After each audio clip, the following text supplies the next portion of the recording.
Hello, everyone. You are listening to C Squared with Corey and Curtis. Well, today I'm going to be Corinne instead of my short name Corey, because we are here with Corey and Megan from Casket Robbery. So to keep it from being too confusing for everybody, there are two Corys in the room, but I'm going to be going by Corinne today.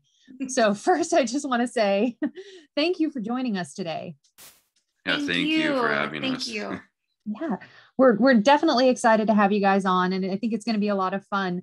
But for people who don't know who you are or aren't familiar with your music, do you want to just give a quick band background, a little bit of a bio, who you guys are, what you guys do, just to bring people up to speed?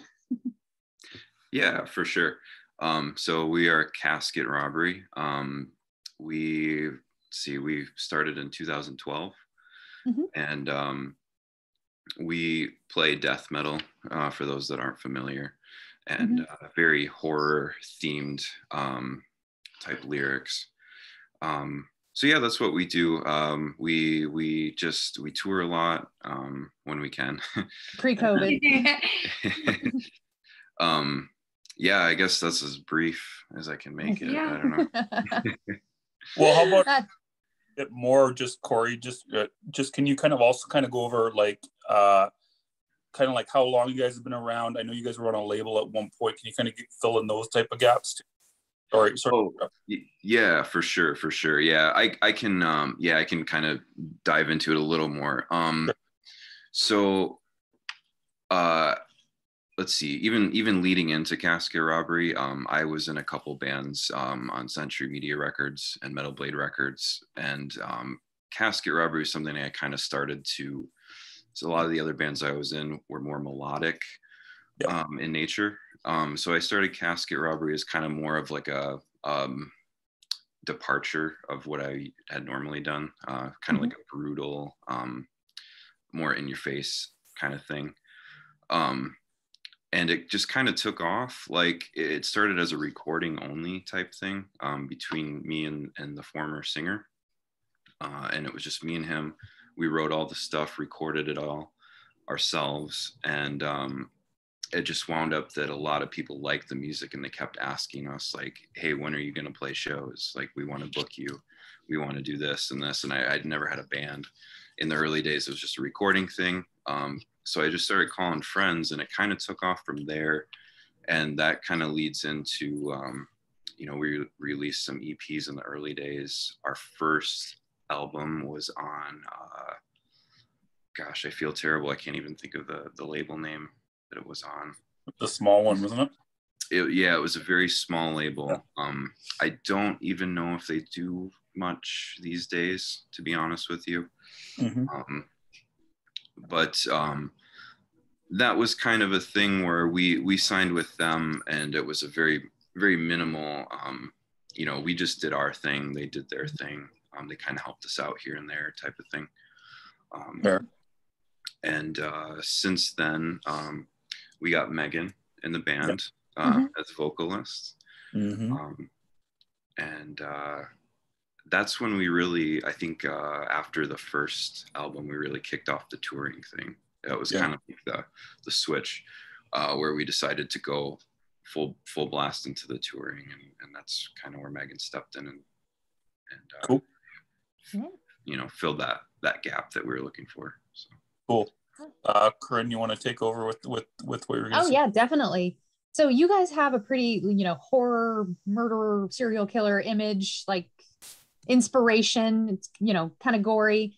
So I want to, how did you guys develop that image, and has it caused any issues as far as like getting press or finding people to work with or anything like that? Do you want to take that one? I think like initially, and especially coming in as the second vocalist in this, a lot of the songs previous to me, and especially when you guys first started out, very, very serial killer, lots of songs that way. And then we've kind of developed as we've gone on to kind of encompass that to be like very horror specific and things like that. I mean, From Hell is about a serial killer as well, like the one that I wrote. But I kind of wanted to have us delve towards more horror centric themes. And I mean, it's kind of a match made in heaven, like death metal and horror. A lot of us a match made in hell. Yeah, match made in hell. Yeah, exactly. And so that's always just been kind of our thing. I think we haven't really had a problem with anything just because I think that like gravitates towards like. So anyone coming into this or anyone into us is into all those things. And we're just, a big thing with us is being super authentic about all of it. It's a way for us kind of to tie to our brand while also being super authentic that we love horror and all of that. So yeah. Curtis, you look like you have a follow-up. Yeah, actually, because well, one of the things that I kind of want to know about is, okay, so like Corinne manages like a horror theme band kind of thing too. So I'm kind of asking on her behalf probably, but so how do you guys kind of do it so that way you don't get in trouble, if you get what I mean, with like being authentic with the image, but you can still do the Facebook promo, Instagram, all the rest of it? Because a lot of bands, like her band, for example, got banned for just sharing a meme of a serial killer, and I don't remember who it was. So, it was Jeffrey Dahmer. That's right. And it was, do you want ice cream? Because I have Ben and Jerry in the freezer. And that was the meme that got them banned. Yeah. Oh no. So I know you guys do that, but I'm just like, how do you kind of do that while staying authentic is what I'm trying to ask. That's a really cool question, because actually just recently in our Facebook group, one of our members had posted a serial killer meme like that, similar, like 3 years ago, and it got flagged just recently. And they, Facebook is like, you got to watch your group. If you have too many violations, we'll shut your group down. So yeah, I get what you're saying. It just it hasn't been too big of an issue, other than like the Facebook thing. Yeah, I was gonna say it's primarily, it seems like Facebook has the problem the most. Yeah. And but we've been slowly kind of we grew the band on Facebook, but we've been kind of slowly shifting to other platforms lately, because we kind of see that it might get a little harder especially for death metal bands. I've seen other memes too that are just death metal, like Cannibal Corpse covers. And those get flagged. Yeah. So yeah, I guess I've been foreseeing it as becoming an issue. It hasn't really hit us yet. So what are you gravitating towards then? Is it Instagram or what? Yes, Instagram is the big one. Especially Megan's really good on Instagram. Cool. I'm kind of the old school Facebook guy, but we're pushing to that. And then I'd like to expand the mailing list and stuff like that. Just more of that kind of stuff.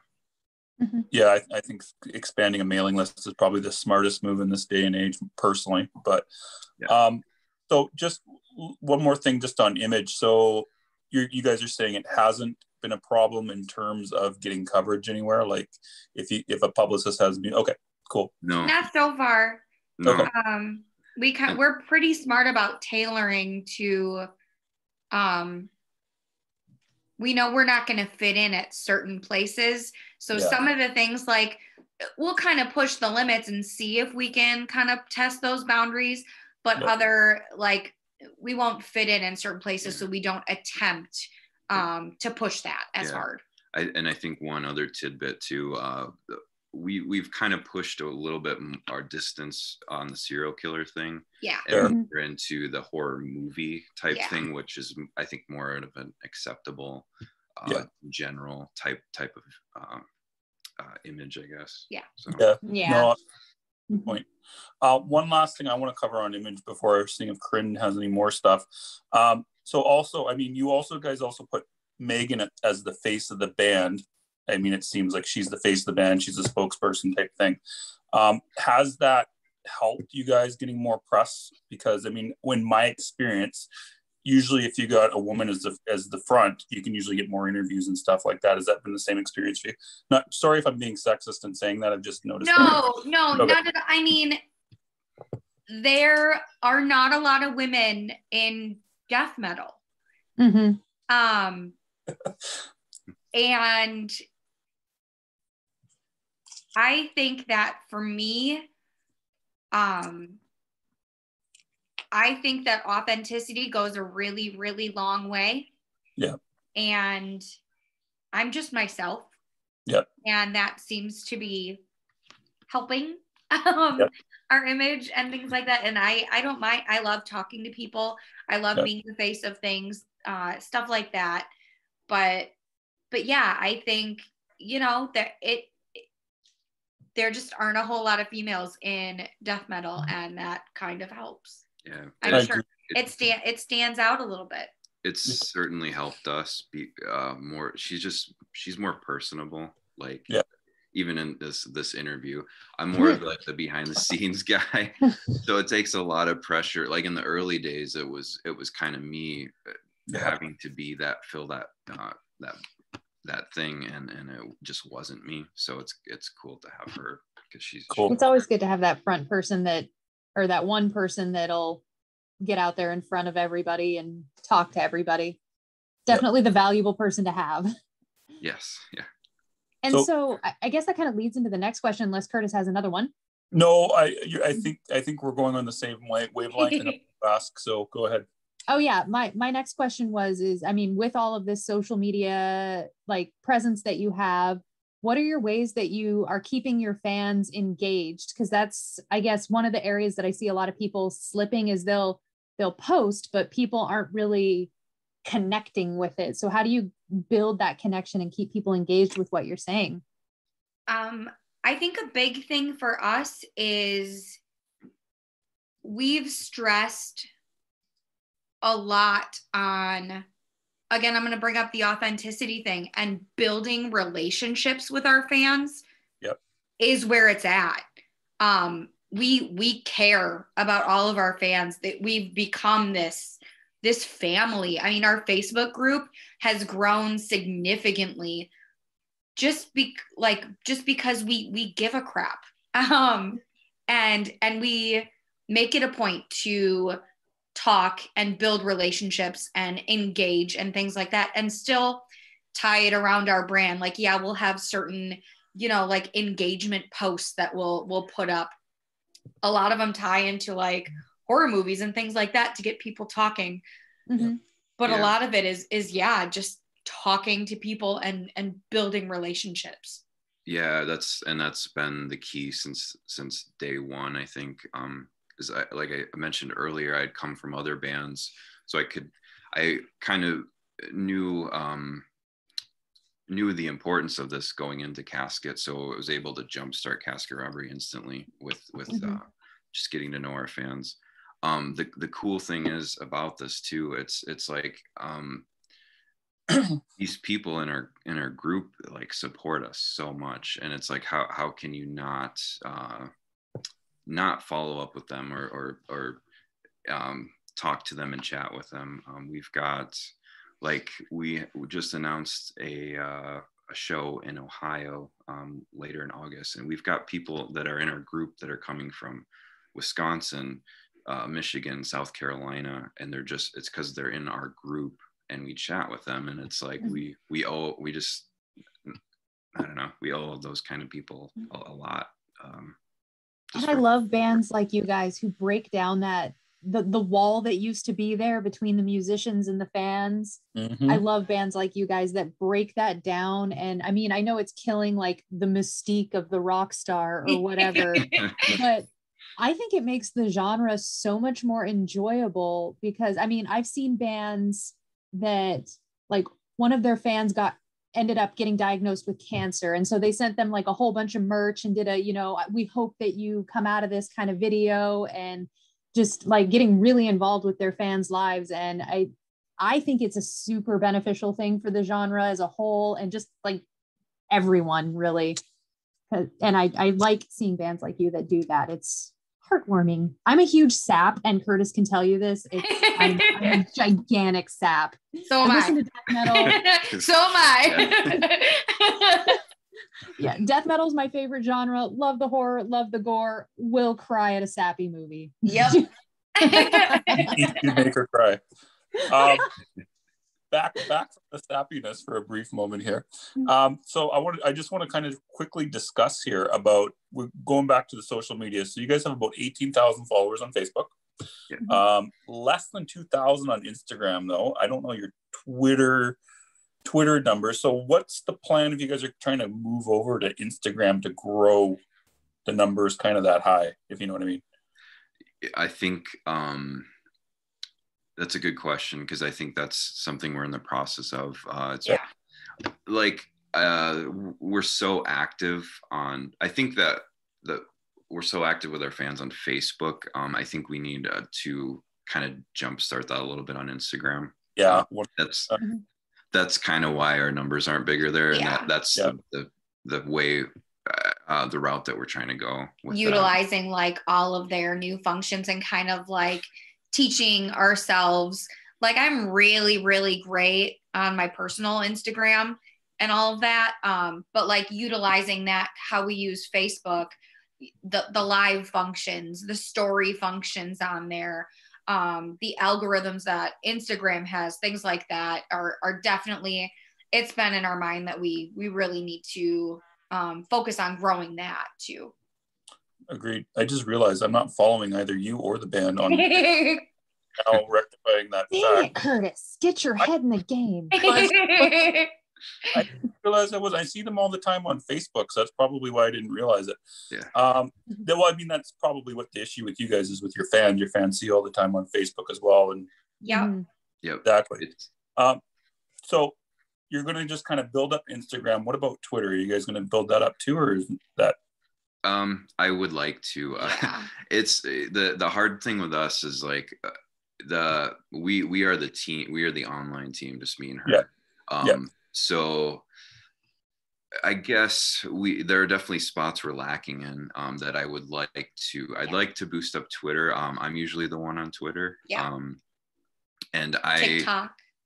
Yeah, that's a new one we just got TikTok playing with a lot. Cool.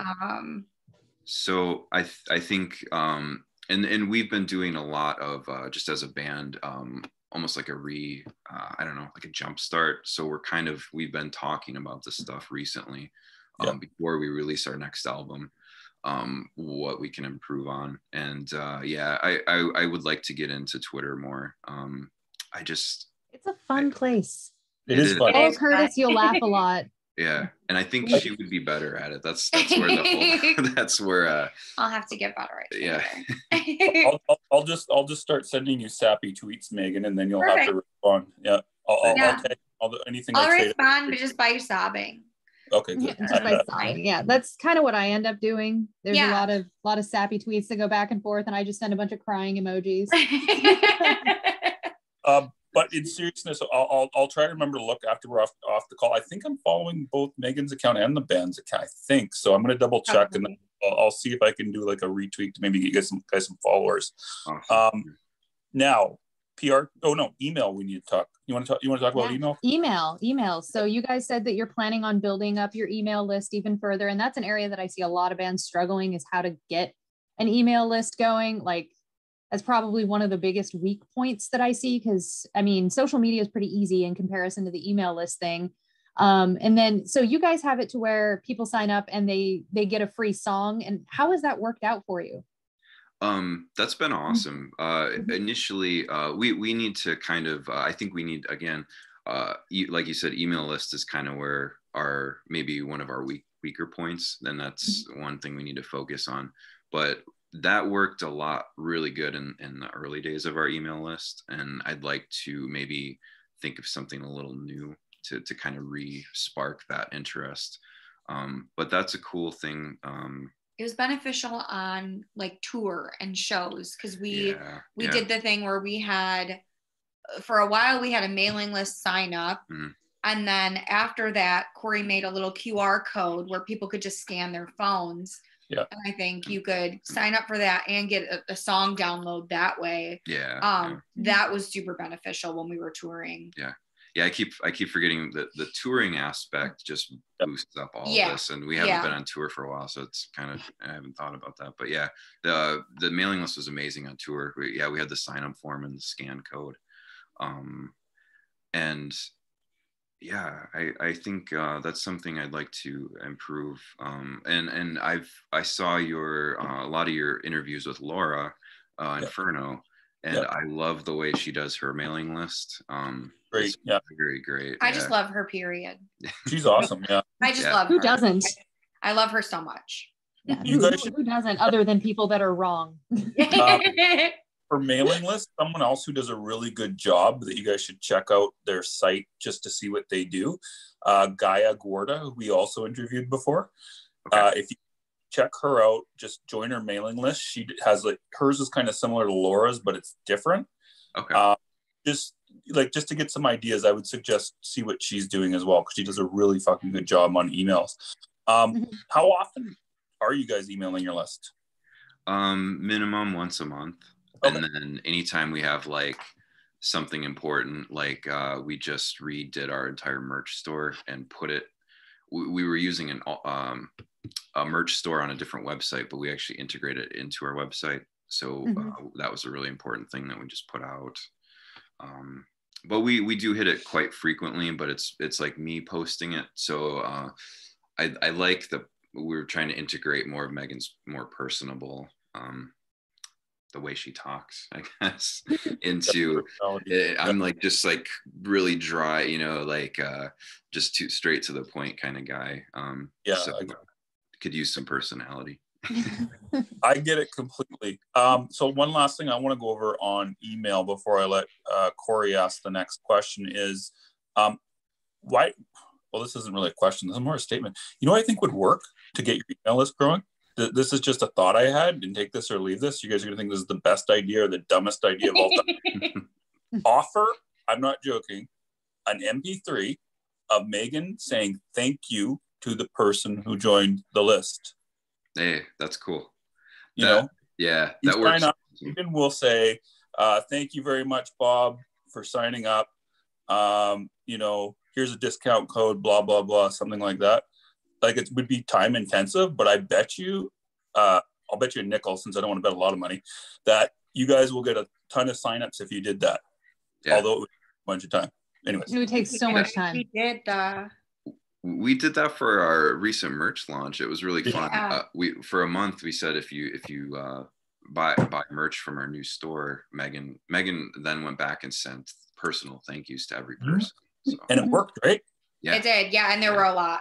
And it really, like, it sounds a lot more time intensive than it actually was, because it's not like a 3-minute video. It's just a really quick thank you, personalized. I appreciate you. And then like just taking everyone's email, and I sent it off. I think I got it done in like an hour, maybe. And there were a lot. We had with that merch orders, there was a lot. Just imagine getting 1,000 in a week, though. You might be changing your tune once that happens. That's true. 1,000, that would be totally worth it. You guys would be bringing in the cash with the merchandise. My shenanigans aside, Corey, Corinne, rather, would you like to bring on back on track? My alter ego, Corinne, which is it's kind of funny that that's my alter ego when that's my real name. So switching gears a little bit. So Curtis works in PR, and we've heard a lot of, good stories, but a lot of horror stories about people who've worked, with different PR firms or different PR people. And, the results they've got versus doing it DIY. And I know that you guys it's Clawhammer that you guys use, right? Yeah. And so what benefits have you found from working with them versus doing it yourselves? And at what point do you think bands should start looking for professional PR versus doing it themselves? Good question. So for us, I immediately knew PR was the one thing that had to happen. Like I said, coming from previous bands that had been, I had already known kind of how to professionally present a band. I think that was the very first thing I ever did for our releases was hire PR. I forgot how I got hooked up with Clawhammer. I think it was just off a recommendation. But they're very cool to work with. We've been in Decibel magazine. Our first album was reviewed in there. And we were able to, it took a while though. I mean, it took a while to build up to that, but through working with them, we've been able to kind of develop a really cool relationship and get some of these magazines like Decibel, and I think we had a write-up in Kerrang and stuff like that. You did, yep. But yeah, at what point should bands look into it? I think it depends on what your goals are. Yeah. Like, I mean, personally, I think now, knowing me coming into this cold, not knowing anything about anything, I was in a very local band here in Wisconsin before this. Coming into this next level and the goals for this band, I would say, look into it right away. Like, do your research. Know that there are people, and we've encountered people that are going to prey upon bands, and it happens, and we've been the victim, and like, it does happen, but also it's opened doors for us that wouldn't have been open. And again, just, it comes back to building these relationships with people and kind of just testing out and seeing what works and what doesn't. If you're paying someone, I don't know, like $500 a month, and you're seeing a write-up on some tiny little thing, maybe once every few months, maybe check out what exactly you're putting your money into. But I think doing the research, and Corey's so good about this. Like, I mean, he's kept this band rolling through everything and doing all of that stuff and constantly pushing that this is a need. It really has opened a lot of doors for us that maybe would have been opened eventually, but building these relationships early on, I think, has only been beneficial to us. Even the ones that we have been taken advantage of or things like that, there's been silver lining in all of that. I think, like, okay, if you're a band and you're kind of you're seeing a lot of, you're doing the social media stuff, you're getting a lot of interaction, you could definitely consider getting PR, and if you feel like you've got something to present, that's a very vague thing to say, but if you feel like you've got something good to put out there, and you get a little extra help, that's what, with me, I realized in the early days, I can't sit there and reach out to all these webzines and stuff, and I knew there's other people that can do it better. So if I can't do it that good, I'll have somebody else do it that's better at it. It's always good to know your limitations. Yeah. Well, one thing that you do, Corey, that I know a lot of people don't do, though, as well, as I know you actually read and will listen to stuff and look for ideas and how to promote the band on your own, which a lot of bands won't do, like even the manager people. So can you kind of go over briefly what kind of things the band should be doing to back up the PR? Because I know you guys do a lot. Like, Megan's doing lives a lot of the times, you do times too, but I know I've seen her doing lots of lives. You guys interact with fans, blah, blah, blah. But because a lot of times a PR campaign won't work without bands backup, right?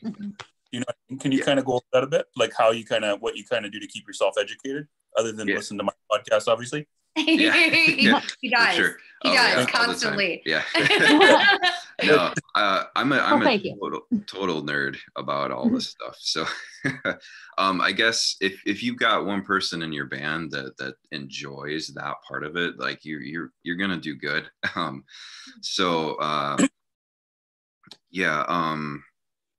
I already forgot the question. You take classes, you read books, you research constantly. The importance of just backing up the PR. It's like, it goes along again with our social media. From the early days, it's like, I realized, like, hey, if I go comment on another band's post under my band's name, there's my name there. Somebody else is going to see it. And it's the same with PR. It's like, if your PR company gets you a review on a website, go to that website's Facebook page, pop your band, just leave a comment. That way your band's name is there, and somebody will click on it, like, oh, I saw this review. Oh, there's the band. right there. I don't even have to look them up or Google them. Their name is right there. It's just, for me, it's just common sense stuff if you're just everywhere. And yeah, you have to do that with PR. You can't, no one's going to do the job for you.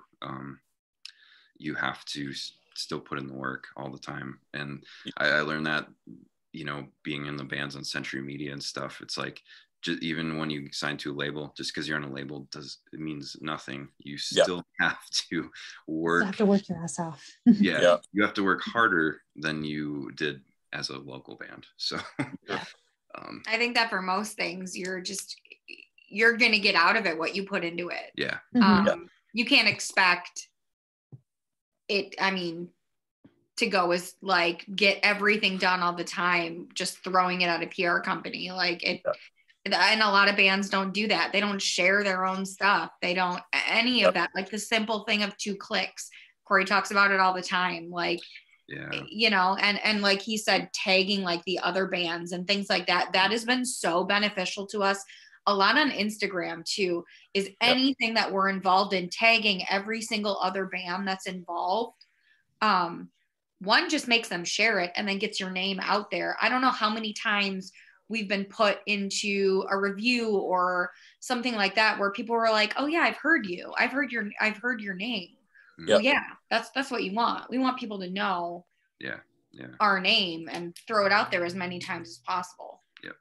I agree on that. I had a follow up on this one. Okay. So you're going on to other, you know, like bands and publications and stuff and leaving your comment. What are you commenting so that you don't come off like super, you know, look at my band about everything? Because I get that. I know Curtis gets that, where it's just like, oh God, why are you doing this? Because it really just hurts. So what are you commenting and what types of things people should be commenting?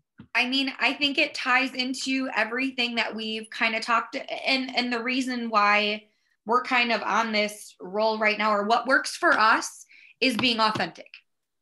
And yeah, you can have those. I've seen them all over Instagram, this super cringy, look at me posts or pick me. And if that works for you, okay. But what works for us is being authentic, building these relationships, tying into bands that we never, even the horror stuff, like we just take 2 seconds to actively respond to someone authentically. And that's just, that seems, I mean, it seems to work because it's real. It's not some fake, look at us, or, you know. I can tell you right now that a lot of those people, so I manage Metal Injection's Instagram, and a lot of those people will end up getting like shadow banned, which is where nobody sees their comments but themselves, because it gets so annoying. If I do a blind comment on something like that, for example, like here's a good one. I see a lot of Spotify playlists, like drop your band link in the comments and I'll consider adding you to my playlist. It's just a bunch of people posting their link and that's it. But we'll take it one step farther, where it's like, hey, I went to your playlist. I really enjoy this band on your playlist. I think it's really sick and I think we'd fit really well. Check out this song. Really appreciate your time. Thanks. Hope you enjoy it. Just stuff like that. That right there. That is amazing right there. I love that. Yeah. Apply that everywhere. You guys just like became my best friends because I love that. I see so many people just like, here's my link. And then it's like, there's no real interaction there. And so mad respect for doing it that way. Like doing it the right way. Yeah. It's like, I don't know. Like all of us might not have the same goal, but we're all trying really hard to get our stuff out there, to get ourselves to the next level. We've been really good. The thing is, like, we all rise together. And there's that reciprocity thing. Like, I don't know, I'm going to share anyone's stuff that is like, it just goes both ways. And that's worked for us. And that's made us so many friends and relationships that way, that have opened doors that are just great. I think like I randomly started talking to Heidi and Carla of Butcher Babies. And through all of that interaction, we got on Heidi's Sisters That Slay playlist, and I Nice. become pretty close with Carla, and Nice. and outside of band stuff. And that's just, it's so important, you know, not being insincere and all of that. Just, I don't know, like, just loving what we do and wanting to do it, and building those connections is just so important to us. Cool. So next up, we want to talk about management. We're going to run out of time before we get to the last question. We got another call. So I'm going to have to do this. We're going to have to do this one as the last one, Corinne. Band manager. So basically, we now know you have a band manager, because I didn't realize that when I first put this together. So can you kind of give either one of you or both of you kind of give some tips on some red flags when looking for a manager? Yeah, for sure.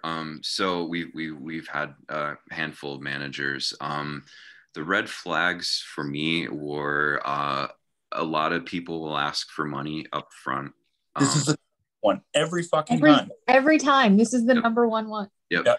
It's most of the time it's not going to work out. It's not going to be very good.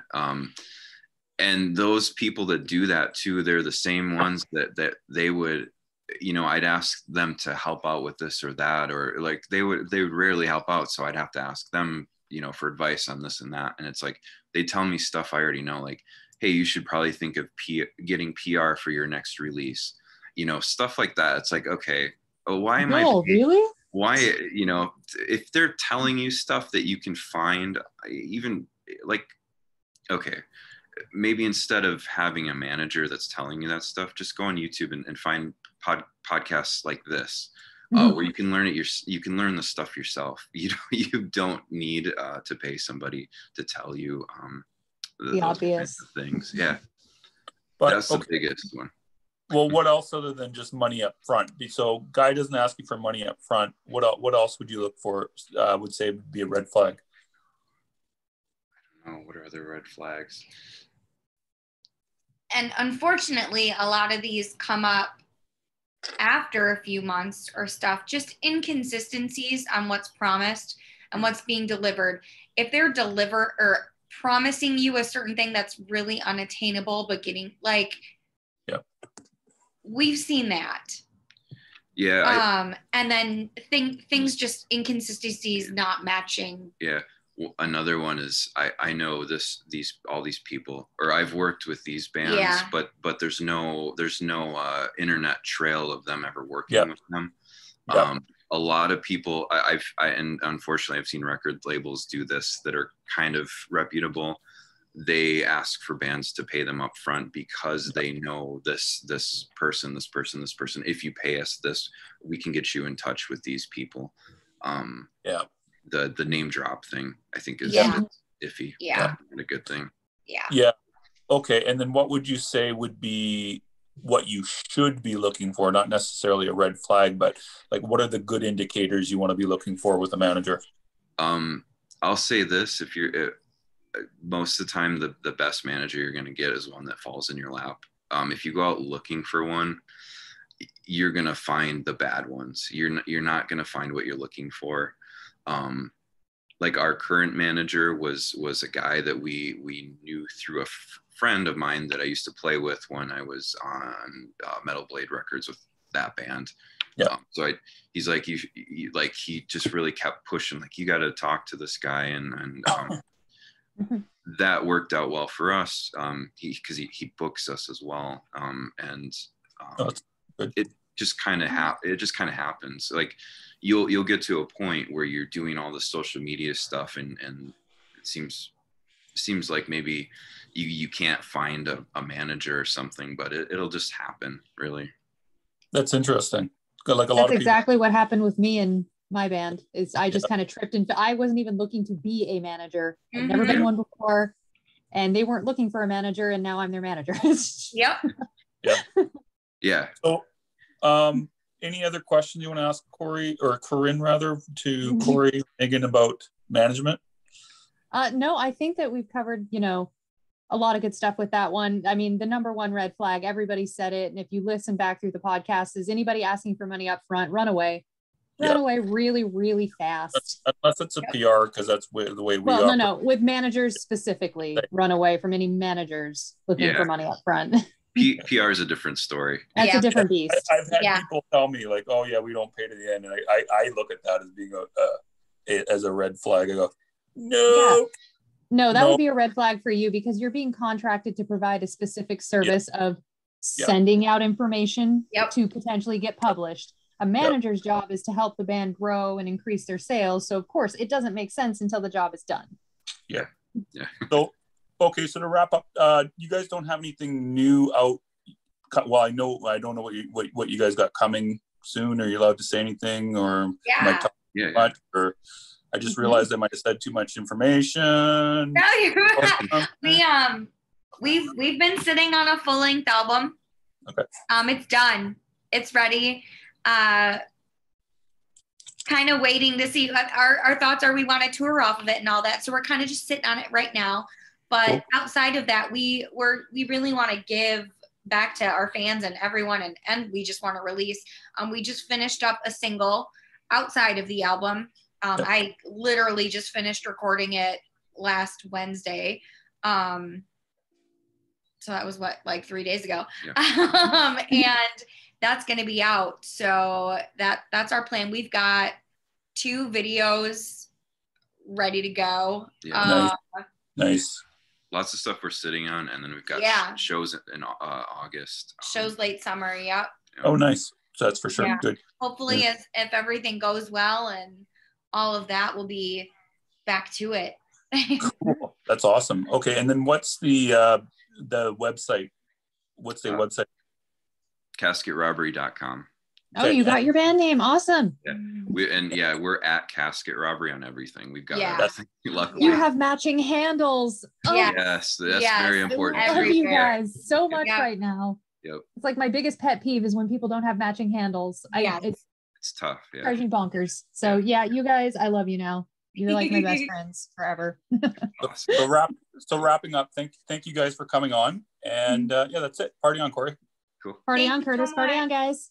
Thank you.